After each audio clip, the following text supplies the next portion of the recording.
1, 2, 3, 4, 5, start.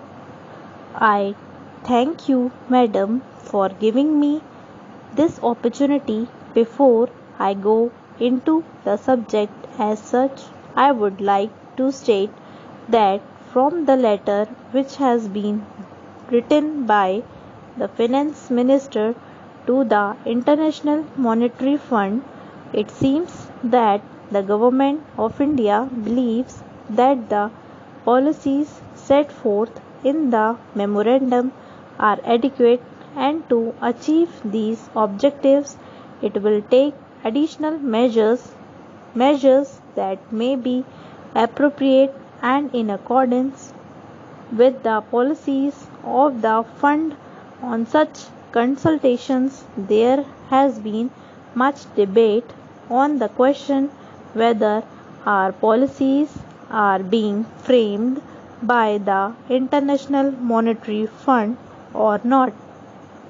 Now, this particular statement amply clarifies that it is so.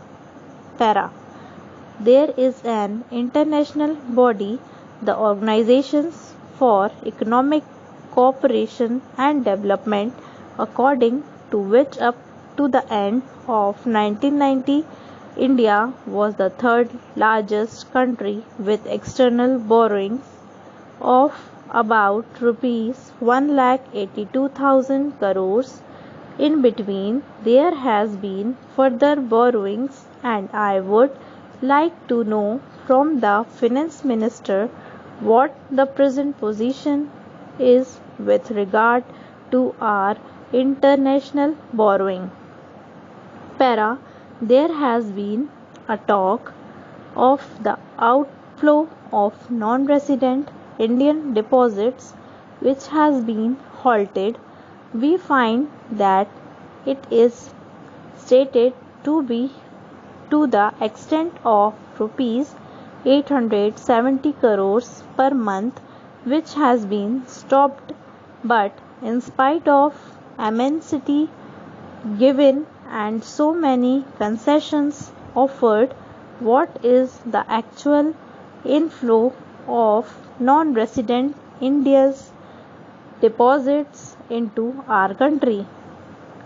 Can he tell this so that we see whether the policies formulated are in the interest of our country or not? Para. There is a talk that there has been a decline in the inflation rate, but the retail prices do not indicate that. The government and some economists might be assessing so, but the common man's experience is completely different. One of my preceding speakers has said that in theory, on paper, it is stated that index has come down to 13%, but it is double when I go to the market to purchase essential commodities. So, what is the government going to do here?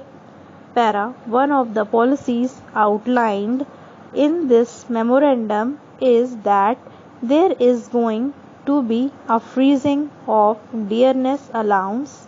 Now, in this case, do we feel that by freezing the wages earners, we are going to restore the economy? Now, next year is the year of another round of wages revision to take place in most of the industries where we have bilateral settlement system. Thank you.